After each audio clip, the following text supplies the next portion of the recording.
எம்மா எம்மா, நான் ரெடி ஆயிட்டேன். வாங்க உங்க ஃப்ரெண்டு வீட்டுக்கு போலாம். வா போலாம். கிறிஸ்மஸ்க்கு சர்ச்சுக்கு கூப்பிடுவோம். உனிய பார்த்தா அவ ரொம்ப சந்தோஷப்படுவா.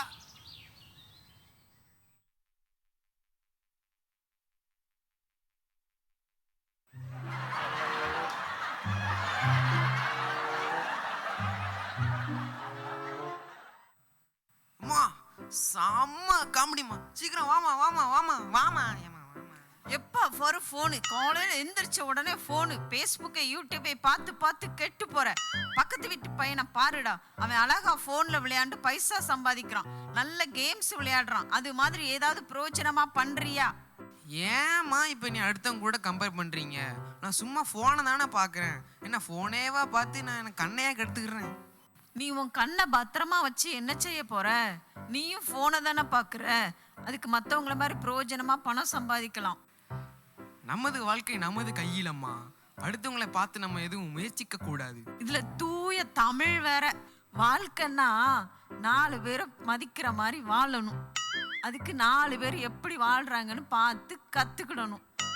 நீ சின்ன பையன், உனக்கு எப்படி வாழணும்னு தெரியுமா? போடா. இது யாரு? வாங்க வாங்க வாங்க, ஒரு குத்து மதிப்பா கூப்பிட்டு வைப்போம். ஓ நீயா? நல்லா இருக்கியா? நீ நல்லா இருக்கியாமா? நல்லா இருக்கும். நீ எப்படி இருக்க? அத ஏன் கேக்குற? ஒத்தைக்கோர் பையன், இந்த சொன்ன பேச்சே கேட்க மாட்டேங்கிறான். பின்ன எப்படி சந்தோஷமா இருக்க முடியும்? என் புருஷங்கிட்ட பக்கத்து வீட்டுக்காரி ஆஃபர்ல ஒரு குக்கர் வாங்கியிருக்காளாம். அது மாதிரி எனக்கு வாங்கித்தாங்கன்னு கேட்டேன். இது ஒரு குத்தமா? ஆஃபர் முடிஞ்சு போச்சுன்னு என்னையவே கலாய்க்கிறாராமா. இதெல்லாம் ஒரு விஷயமா? இதுக்கு போய் சந்தோஷமா இல்லைன்னு சொல்லுதியே. என்னடி இப்படி சொல்ற? நம்ம நாடகத்தை பார்த்து சேலை கட்டினாதான் அது கட்டின மாதிரியே இருக்கும். பக்கத்து வீட்டுக்காரி போட்டிருக்க டொலாக் மாதிரி நாம போட்டாதான் அது ஆனந்தமா இருக்கும். என்கிட்ட காரே இருக்கு, ஆனா என் கண்ணெல்லாம் பக்கத்து வீட்டுக்காரி ஸ்கூட்டர் மேலதான் இருக்கு. ஆன்ட்டி, அப்போ மொத்தத்துல நீங்க சந்தோஷமாவே இல்லைன்னு சொல்றீங்களா?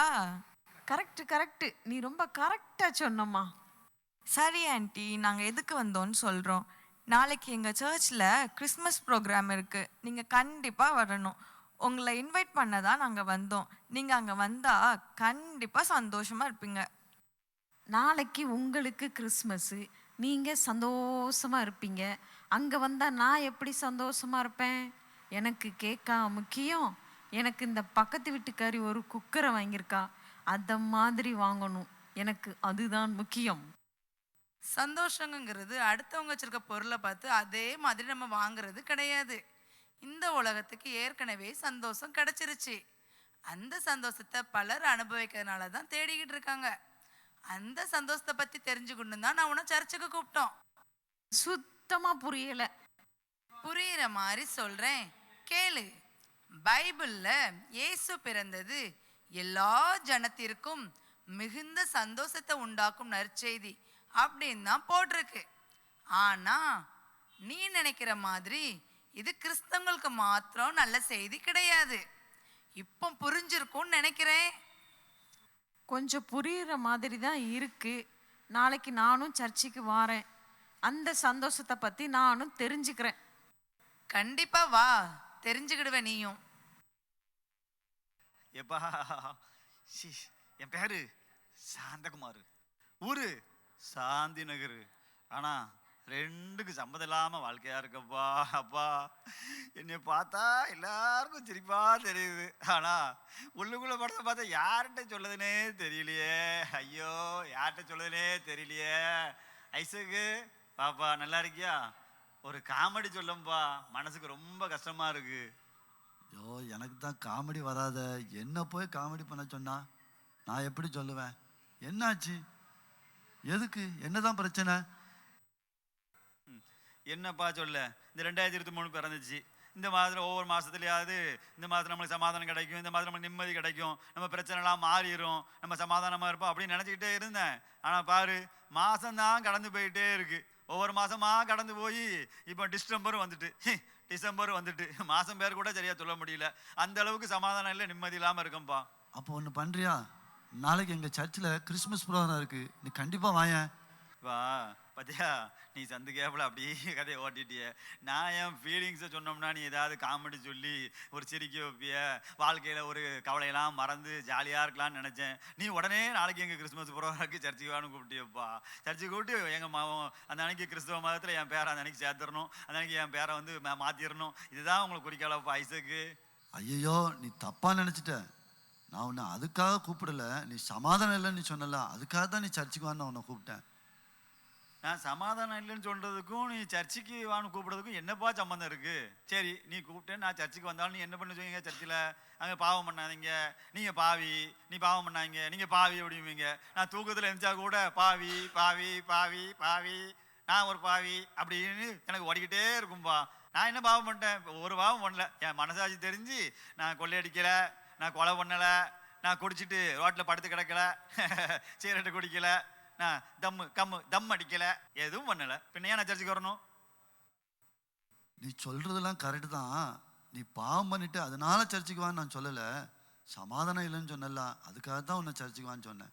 இன்னும் என்னென்னா, சமாதானம் அப்படிங்கிறது பொய் சொல்லுறதுலையோ திருடுதலையோ அப்படி மட்டும் இல்லை, மனசுக்குள்ளே சில பொறாமைகள், வருத்தங்கள், கசப்புகள் இருந்தால் கூட சமாதானம் இல்லைல்ல. அதனால தான் நான் உன்னை கூப்பிட்டேன். சரிப்பா, நீ சொல்கிறது உண்மைதான். நீ வந்து மனசில் அந்த மாதிரி பொறாமை எரிச்சல் எல்லாம் இருக்குது. அதுக்கும் என் கசப்புக்கும் பகைக்கும் எரிச்சலுக்கும் அதுக்கும் சர்ச்சுக்கு என்னப்பா சம்மந்தம் இருக்குது? சம்மந்தம் இருக்குது. நீ சர்ச்சுக்கு வந்தால் பாவம் பண்ணாதன்னு சொல்லுவாங்கன்னு தான் நீ சொல்கிற. ஆனால் இயேசு கிறிஸ்து உலகத்தில் ஏன் பிறந்தார்னு நீ தெரிஞ்சுக்கிட்டேன்னா கண்டிப்பாக சர்ச்சுக்கு நீயே வருவ. இயேசு உலகத்தில் பிறந்தப்போ பூமியிலே சமாதானமும் மனுஷன் மேல் பிரியமும் உண்டாவதாகன்னு பாடினாங்க. இயேசுவின் ஒரு பெயர் சமாதான பிரபு. நீ சாந்தி நேரில் இருக்கிறதுனால உனக்கு சாந்தி வராது. இயேசு உனக்குள் இருந்தால் தான் சமாதானம் வரும். இயேசு அதை கொடுக்கத்தான் பிறந்தார்.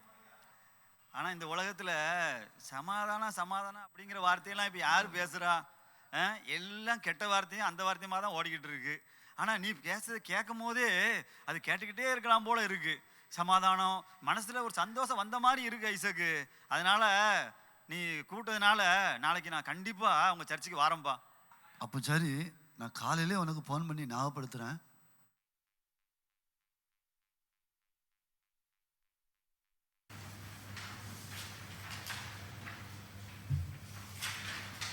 என்ன ரொம்ப டயர்டா இருக்கு? எக்ஸாம் எழுதி ரொம்ப டயர்ட் ஆயிட்டியா? நீ வேறடி, நான் நைட்டெல்லாம் முழிச்சு படிச்சேன்னா ரொம்ப டயர்டா இருந்துச்சு தெரியுமா? அப்படியா? எக்ஸாம் ஹால்ல தூங்கிட்டு தெரியுமாடி. எக்ஸாம் முடிஞ்சிட்டுன்னு எழுப்பி விட்டாங்க, வந்துட்டேன் தெரியுமா? பாருடி, இவள செமையா படிச்சு எழுதியிருப்பான்னு நினைக்கேன். வேற லெவல். எனக்கு என்னடி, நான் படிச்சதை சூப்பரா எழுதிட்டு வந்திருக்கேன். எனக்கு போன எக்ஸாமை விட இந்த எக்ஸாம்ல தான் கொஸ்டின் பேப்பர் ரொம்ப ஈஸியா இருந்துச்சு. பிசிக்ஸ்ல எல்லாமே எழுதிட்டு வந்திருக்கேன். இந்த முறை சென்டம் வாங்கினாலும் ஆச்சரியப்படுறதுக்கு இல்லை. என்னது பிசிக்ஸ் எக்ஸாமா? நீ கெமிஸ்ட்ரி எக்ஸாம்லா? என்னது கெமிஸ்ட்ரியா? என்னடா, இன்னைக்கு பரீட்சை நல்லா எழுதுவேன்னு நினைச்சேன், லாஸ்ட்ல மாத்தி எழுதிட்டேனா? இந்த முறையும் போச்சா? ஆனா இங்க ஒருத்திய பாரேன், எல்லாத்த பத்தியும் கேட்பா, அவளை பத்தி ஒண்ணுமே சொல்ல மாட்டா. யாரு? நானா? ஏதோ எக்ஸாம் எழுதியிருக்கேன், அவ்வளோதான். ஏதோ பாஸ் ஆயிடுவேன்னு மட்டும் நம்பிக்கை இருக்கு, அவ்வளோதான். சீனியர், நீங்க எப்படி எக்ஸாம் எழுதிருக்கீங்க? பரவாயில்லப்பா, நான் நல்லா எழுதியிருக்கேன். இனிமே உங்களை பார்க்க வர முடியாது, காலேஜ் வர லீவ் விட்டுட்டாங்க, ரொம்ப கஷ்டமா இருக்கும்டி. எனக்கும் தான் சீனியர். எங்க வீட்டிலே என்ன மதிக்க மாட்டாங்க. என்ன பொண்ணா பிறந்தது குத்தமா? நம்மள வெளியே விடுறாங்களா? எனக்கும் வீட்டுக்குள்ளேயே இருக்கும்போது ரொம்ப போர் அடிக்குது சீனியர். நீ சொல்றதும் உண்மைதாண்டி. இதே நான் ஒரு பையனா பிறந்தேன்னா எங்க வீட்டில் உள்ள சூழ்நிலையை மாத்திருப்பேன்டி. நம்ம இப்போ பொண்ணா பிறந்ததுனால நிறைய காரியம் நம்மளால செய்ய முடியல. எங்க வீட்லேயும் பண கஷ்டம், உடம்பு சரியில்லாம இருக்காங்க. வீட்டில் இருக்கிறது ரொம்ப கஷ்டம்தான். நீங்க சொல்றதும் உண்மைதான்.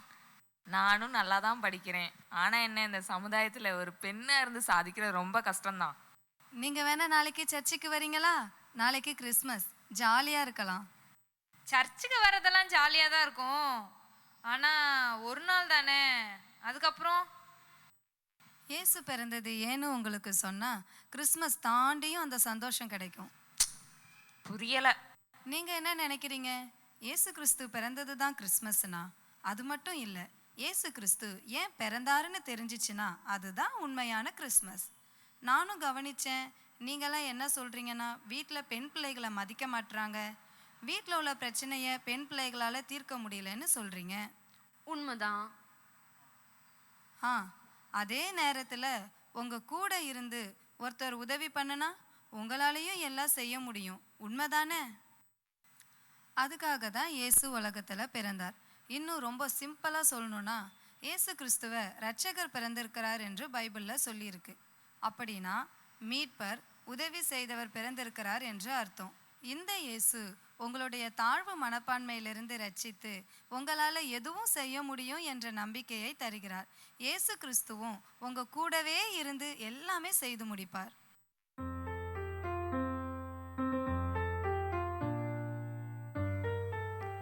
இயேசு கிறிஸ்து உனக்காக பிறந்தார் என்று பாஸ்டர் பிரசங்கம் பண்ணும்போது அது எனக்கு உண்மையாகவே ரொம்ப சந்தோஷமா இருந்துச்சு.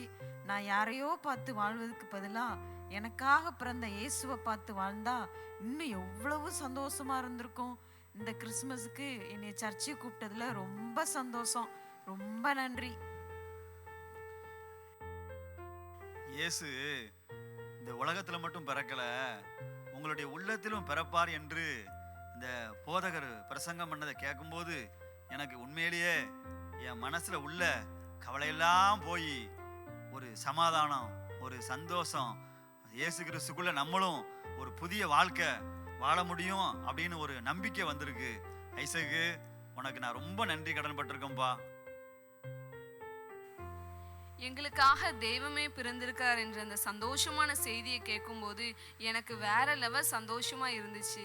இனி எங்க குடும்ப கஷ்டம், எங்க தேவை எல்லாத்தையும் அந்த தெய்வம் இயேசுவே பார்த்து கொள்வார் என்ற பெரிய நம்பிக்கை எனக்கு வந்திருக்கு. உங்களுக்கு எப்படி நன்றி சொல்லுதுனே தெரியல சீனியர். இன்னைக்கு நீங்க தெரிஞ்சுக்கிட்ட இயேசுவை தொடர்ந்து நீங்க தொழுது கொண்டீங்கன்னா உங்களுடைய வாழ்நாள் எல்லாம் அவரே உங்களுக்கு துணையாக, இரட்சகராக இருப்பார்.